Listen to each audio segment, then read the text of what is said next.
What is up, my dragonflies? Welcome back to another video, and I hope everyone is having an amazing day.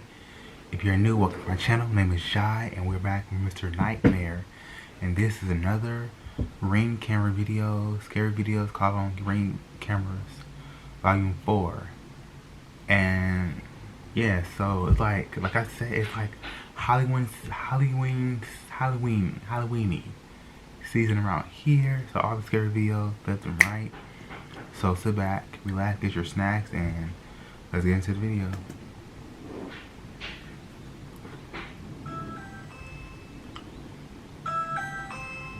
The man you're looking at is 56-year-old Stephen Groves. For 2 whole years, Groves has been harassing his disabled neighbor Stephen Persad and his caretakers. The harassment has been caught on Persad's Ring doorbell camera multiple times. In some clips, he's seen taking a screwdriver to the device, trying to clip its wires.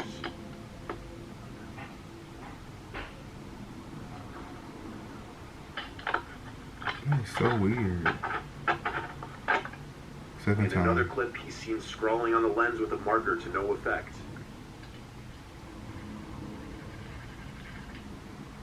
Okay, the third time doing that, he had to call the police. Something. Room handle.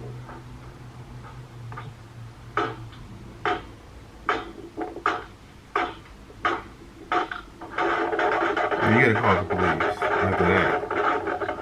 After that, third time.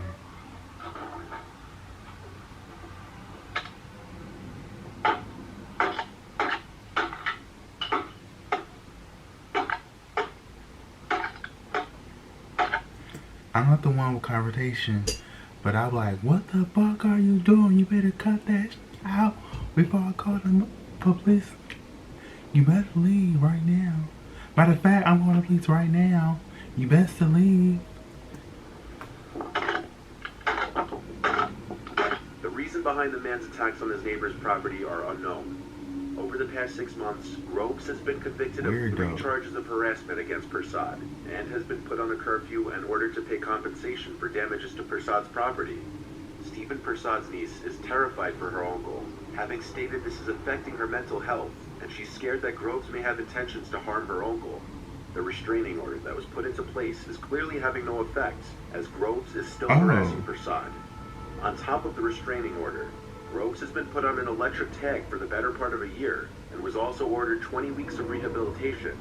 Police don't seem to be able or willing to do anything more to help, considering this has already been taken to court and Groves has been convicted multiple times, leaving Persad in a very vulnerable spot. The crazy can be seen in this man's eyes, and it's understandable. Okay, if he breaks in, I'm going to shoot your ass. I'm sorry to say that. I'm going to do something to do it myself. Because you clearly not get it. If I go to jail for this, I'm going to be mad. I'm not going to go to jail because I was defending myself.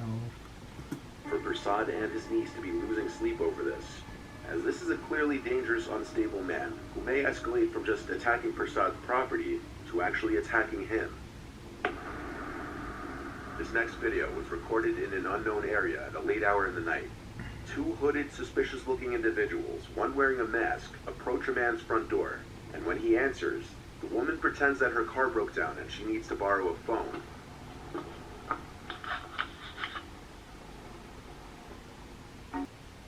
They look too suspicious, baby. They look too suspicious.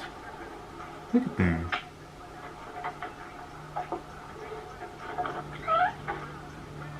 Hello, do y'all have a phone I can use? My car broke down and y'all's the only one that got a light on. We don't.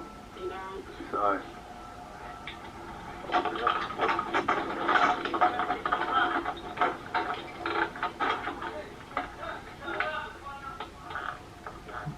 Idiot. Fucking idiot. The man's first mistake is opening the door at this hour to 2 hooded individuals, being that his Ring camera would have allowed him to check who's at the door before opening it. Instead of opening the door, if he felt the need to respond to the people at his front door, he could have and should have used the voice feature on his Ring device to ask who they were and what they need. Instead, the man opens the door, and while admittedly he knew better than to agree to let them use a phone, We don't. You don't? Sorry. opening the door in the first place was a mistake, as the man in the yellow hoodie and mask took the opportunity to rush the door with a gun after taking one last look to the right to check for witnesses. But did he get in though? Luckily, the homeowner slammed the door shut just in time. Yeah. The 2 would-be assailants fled the scene.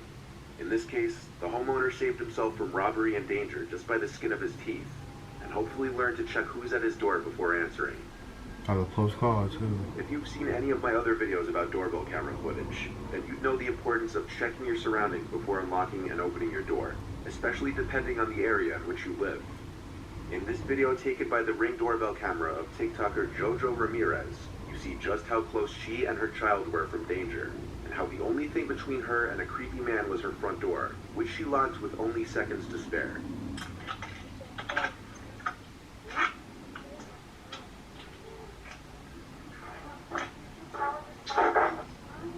Go shower really fast. I need you to go shower. Oh, wow. Damn. Daniel? Who's that?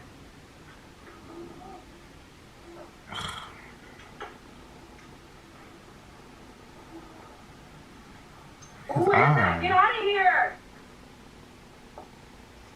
Get out of here!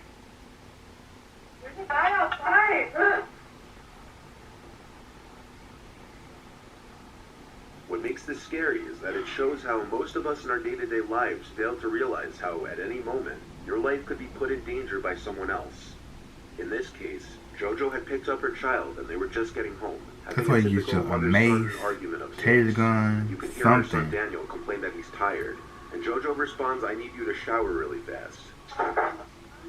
Go shower really fast. Go shower. I need you to But go I'm shower. tired, mommy. A normal moment in which a mother would have her guard down in the assumed safety of her own property. The creepy man at the front door then tries the door handle, alerting Jojo that someone was at the front door, and you can hear her respond in an alarmed voice, "Who is that? Get out of here." Who is that? Get out of here! She then exclaims to her son, "There's a guy outside." Wow, Look." dude. There's a guy outside. Ugh. As Jojo shouts for him to leave, he backs up, but boldly continues, firmly standing in front of the door with his haunting blank expression, not saying a word. The man came out of nowhere so quickly that it could be that he was following them for a while, or perhaps was waiting for them to return. It's anybody's guess what would have happened if the door wasn't locked in time, but a pretty strong assumption would be the man was after Daniel, Freaking weirdo. Jojo's young son. It's like, it's better to just live. People should just be able to live where they want, you know? I'm saying live in a gated community, but you should be able to live where you want. You should protect yourself and no harm to me at all. Okay? Okay, yeah. This footage was viewer submitted, and it was taken by their Ring doorbell in a nice, otherwise quiet neighborhood in the Netherlands.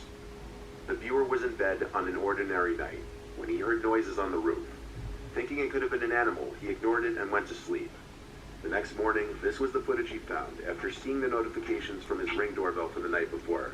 In the video are 3, maybe 4 young men trespassing on his property, 2 of them climbing the roof, while the other of the 3 who were visible, whispering to 1 or more people out of view of the camera.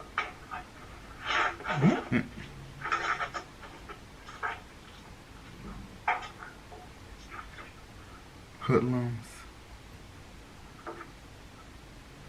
Please turn around. Please turn around.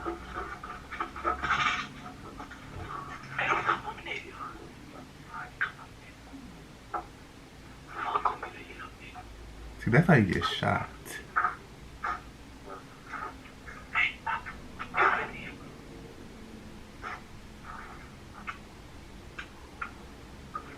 Luckily, this was a cold night and all the windows in the house were closed, because it was clear they were trying to burglarize the house when scratch marks were found on 2 of the upstairs windows, as if someone was attempting to lift them open. Given that there were 3 or 4 of them, they could have posed a serious threat if they were to have entered the home.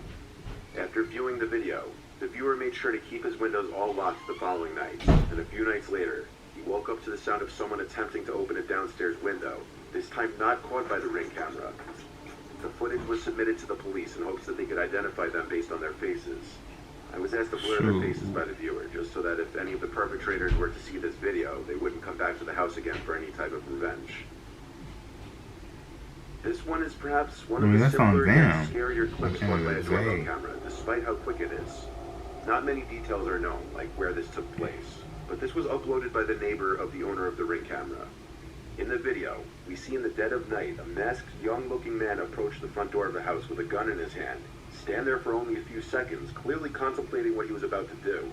then backing out probably in fear and leaving. The owner of the house didn't know who this was, but this was probably a person working up to an armed robbery, possibly having his sights specifically on this house. Of course, without all the details, that's just speculation. He should not do it There at could all. be a whole lot of other explanations as to what's going on here. However, regardless, the chances of this guy or any other person with a gun coming back shouldn't be taken lightly. And that kind of footage should be submitted to the police immediately. And wearing the mask is like a quote-unquote normal thing, you know?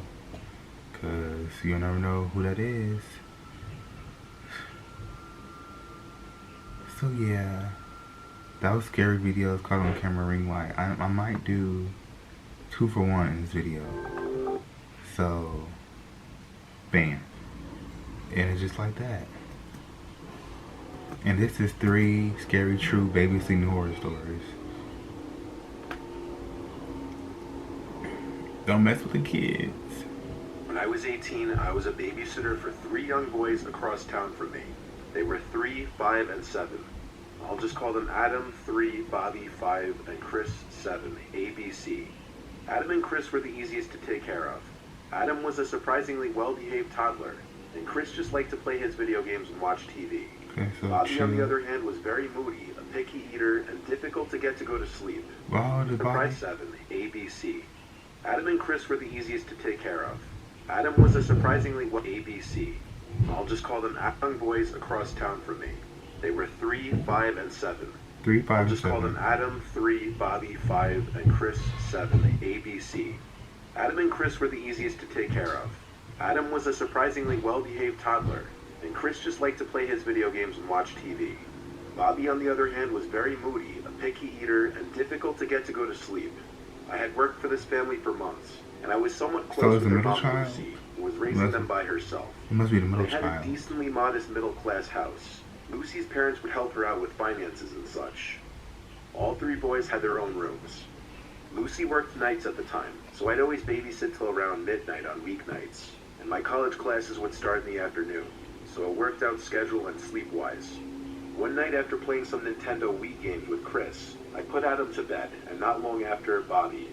Chris's bedtime would be 9:30, Bobby's would be 9. After tucking Bobby in, I started telling Chris to start changing into his PJs after his next game was over. Chris insisted I play one more game of Wii tennis with him, so I made a deal that he'd go to bed after if I did. During our game though, Bobby started crying for me up from his room. I paused the game and went upstairs. As I entered his room, he said there's a monster in his closet. Oh. I laughed, and I believe I pinched his cheek and said something along the lines of, "There's no such thing as monsters, but I'll leave the door open so you feel safer." Then I asked if that made him feel better, and he nodded. Chris was downstairs calling for me to come back, all annoyed, so I went back to the game of tennis and we resumed, and we eventually finished the game with no interruptions. At this point, Chris went upstairs to change into his pajamas and brush his teeth, and I was alone in the kitchen watching TV. That's when Bobby's cries from upstairs echoed down again. I went up to his room again, and he was hiding under his covers. He said once again, "There's a monster in the closet, I heard it." I looked at the closet door, which was somebody's in the closed. closet. I looked at it for a while, actually, then back at Bobby, and asked, "Why do you think there's a monster in there?" And he replied, "I keep hearing it moving." I asked him if he wanted me to take a look, and he shook his head no. I walked closer to the closet anyway, and he said don't. Get a weapon. I didn't take him seriously, till I heard something in the closet myself. It was very clearly the sound of something alive in that closet that tapped into the door, or something behind the door. Bobby whispered, "See?" I turned around and picked up Bobby and said, "We're going to another room." I also grabbed Chris from the bathroom and brought him into Adam's room, where I locked the door. Okay, good. Adam and Lucy's room share a Jack and Jill bathroom with 2 entrances. I went into the bathroom and called Lucy and quietly asked if there was a possibility of there being an animal in the house or in the walls, because there were sounds that Call the Bobby was police, hearing girl. that I heard myself. She sounded concerned right away and wanted me to check the closet. I kept her on the phone as I went back to Bobby's room. My discovering the closet door to now be ajar confirmed that there was someone in the house with us. I told Lucy, and she freaked out, telling me it was most likely her crazy ex and to get the kids out of the house. I suddenly Her crazy ex. felt like my life were in danger, and her ex was going to come out of nowhere and run at me. I went to Adam's room and managed to get the 3 kids out of the room, but just as I did, I heard the front door to the house slam shut. I peeked down into the living room, and there was no one there, but the front door was shut. He Mm. must have made an exit while he could. I went to lock the door, then called 911. Lucy came home from work early, and was there when the police came. Without cameras or anything, there was no proof that it was her ex, though. Her ex is the father of Adam, but she keeps him away from her because of their past that I won't get into for her privacy. The young Long man. story short, he can't take it, and she just recently blocked his number, which would explain the possibility of him breaking into the house. The police recommended changing the locks on the doors and such to Lucy. She understood I wouldn't feel comfortable staying in that house for a while after that, so she started letting the kids stay with a relative or one of her parents coming to watch the kids. I don't know what happened after that because we kind of fell out of contact. I didn't really like the fact that she was okay You with can me always checking protect the your closet house, when say she was pray very over it, get suspicious some that it was her cameras. ex. It was definitely a horrifying experience. Mm-hmm. Right about that.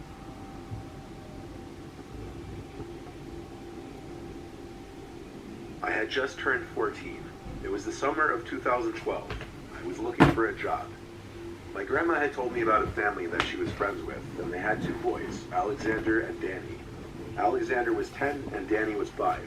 I was very excited to have a summer job. Alexander was 10 and Danny was 5. Okay. I was very excited to have a summer job and get some extra spending money. I went over to meet the family with my grandma, and they were friendly enough. The two boys seemed easy to handle and not babyish or whiny at all. In fact, the boys and I were playing with their trucks, getting along great. I set up a date with the parents, and they actually had a dinner to go to the next night. So the next night, it became time for me to head over to the house. It was a humid, rainy night. I walked into the house, and the parents were just getting ready to leave. They gave me a paper with rules and such, things they didn't want the kids to do and their routines. They wrote a little something on the side that said Danny swears he hears tapping on his window every night, but not to believe it, because they think it's just a silly story that kids make up. Okay, I feel like as parents, you should start listening to your kids, because if this kid's saying something constantly, obviously something's actually there, you know. Or you just want to make sure he feels comfortable in a way. That's I was my only opinion. 14 myself, so reading this was a little unnerving, but I sort of forgot about it. It was a chill night. We watched TV and played with toys. They didn't give me any sort of trouble, but when I told the boys it was time to get ready for bed, I noticed Danny starting to stall and get kind of distressed. I ignored it, thinking he's only 5 and probably wants to stay up later. Eventually, I got them both to settle down and go to sleep. About an hour and a half had passed. It was now 10 p.m. I heard Danny groggily but loudly yell for me. I rushed up to him and asked what was the matter. He told me he heard the tapping noise again. I instantly felt uneasy and nervous, but I just flicked on the light and looked out the window. Nothing outside except darkness and the solar lights from the neighbor's driveway. I calmly told Danny that it was probably just some bugs since it's summer after all. He seemed to come at ease when I said this and laid back down. As I walked out of the room to shut his door, I heard a faint tap noise against his window. I got the chills as I flicked on the light again and looked out the window. And again, nothing. I kept telling myself that it was just bugs flying. Let's go out here. What? Into the window, but something deep down told me to do something. I told Danny not to worry as I opened the window and yelled out, "This is private property, I'm gonna call the police." Moments after I did so, I heard a frantic scurrying into the forest that was across the yard. By now, I must have had goosebumps all along my arms and legs, and I immediately called the police for real. I called the parents right after, and they were thankfully already on their way home. The police arrived and didn't seem at all surprised by what I had told them. Congratulations. They had gotten other reports in the area for quite some time about some stranger going up to people's windows at night, looking through them and tapping on them. They said they got calls telling them the same thing almost every week. Danny's parents just never believed him and I guess took it as some little kid's story or imagination, but it turned out to be very real. Also, the parents They knew searched the whole neighborhood and never tapping found on the the person. window. After that night, I told people they had gotten other reports in the area for quite some time about some stranger going up to people's windows at night, looking through them and tapping on them. They probably didn't know because they said never got called calls the telling them the police. same thing almost every week. Danny's parents just never believed him and I guess took it as some little kid's story or imagination, but it turned out to be very real. They searched the whole neighborhood and never found the person. After that night, I told the family in the nicest way possible that I didn't feel comfortable watching their kids anymore. And I still think to this day what would have happened if anything went differently. Like, God forbid, the window was unlocked or open. Maybe sometimes parents shouldn't just brush whatever their young children say as just their imagination. Oh, why not? But proud of you. Kudos to you for yelling out the window. Even though you were scared, you still did it. This happened when I was 8 years old, and my little sister was 6. It's a memory that's kind of scarring, to the point that I just remember it so vividly, even as an adult, and it's something that stayed with me. Our parents hired a one-time babysitter for this weekend that they'd be away on a couples trip. It was some 16-year-old boy that responded to an ad that my mom posted in the public library. He happened to go to the high school that my parents went to, so I feel like they felt a safer connection with him. He was watching us for 3 nights, from Thursday to Sunday. His name was Nathan. I don't know his last name. If I did, I'd say it. Most of the first night is a blur. I was only 8 after all. I remember not much other than playing Ratchet and Clank on my PlayStation in the basement all night because I was obsessed. Same thing the next day, on Friday. I was playing Ratchet and Clank for so long that I guess Nathan came down to build a rapport with me and asked to play with me. He told me he also liked the game, so we played multiplayer versus mode. Pervert. From what I remember, I actually was having fun and started to like Nathan. The next day, I had my friend Zachary over and we played soccer in the backyard, which Nathan volunteered to ref for as he came outside with my little sister. Basically, he was a completely normal-seeming dude for my 8-year-old mind. Zachary left not long after we all ate the pizza that Nathan ordered with the money I assume my parents left for food. Okay, so that night before going to sleep, I was playing on my DS in bed when Nathan came in and asked if I wanted to play more video games. And I'm sure I respectfully told him I'm tired. He would leave as expected. Usually I would just let children trill as they did a little play around, you know. But that's not where this ends. I always was a heavy sleeper as a kid. Not anymore, but when I was 8, waking up in the middle of the night wasn't a regular occurrence. So waking up in my pitch black room was definitely a weird thing to happen that night.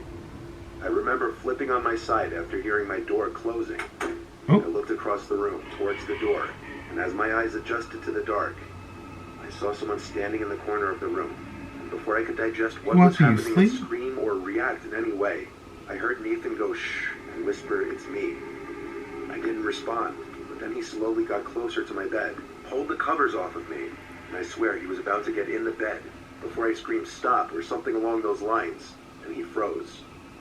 I got out of bed and left the room. Weirdo. I went to my little sister's room, took a blanket from under her bed, and laid on the floor shaking, feeling extremely confused. Continue. My camera got full even though it's almost over, so goodbye. The whole next day, I didn't see Nathan.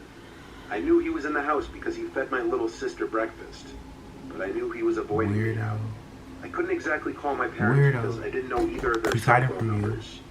It was a weird long day of me staying in my room and playing games with my little sister. Nathan never came in once. That night, I couldn't sleep for obvious reasons. And I don't know how much time passed before hearing my door creak open again. This time I didn't look up.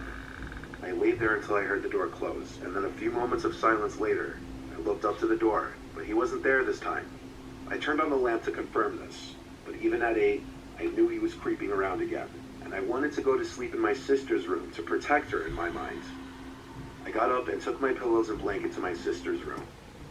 So wait, lo and behold, the whole time he's been avoiding you, he's been MIA, in the house, somewhere, whatever, and Nathan was already halfway towards my sister's bed in the pitch black room. I yelled at him to get away from her, and he told me to calm down, he's just checking on her. He hurried out of the room, and I locked the door. That was the last time I ever saw him. The next morning, I woke up on my sister's floor and told her let's play games in her room until Mom and Dad get back, which was early in the day, thank God. We heard our parents get home and talk with Nathan outside, but we didn't leave her room until he was gone. Thank goodness. My parents asked me why I slept on her floor. I don't remember what I said, but I know I didn't tell them the real reason. In fact, I never did. I regret it often, not telling them all those years ago, so that Nathan guy would get in trouble.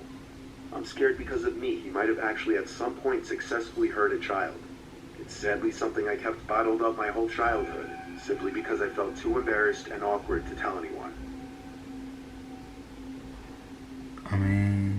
cameras would be, so he probably did get caught, you know. But Nathan, you creeping around while I'm sleeping and all that, that is too scary for my liking.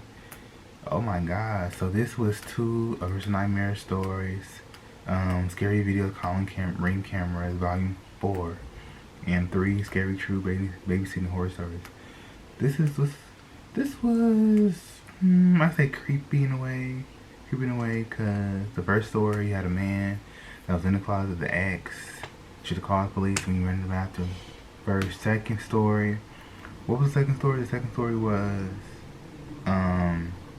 someone tapping on the window, so that was, yeah. And this story, just creepy, and you're 16, like, boy. Yeah, so that was Mr. Nightmare. Hope you guys enjoyed the video. Be sure to like, comment, subscribe. Check out my music down in the description below.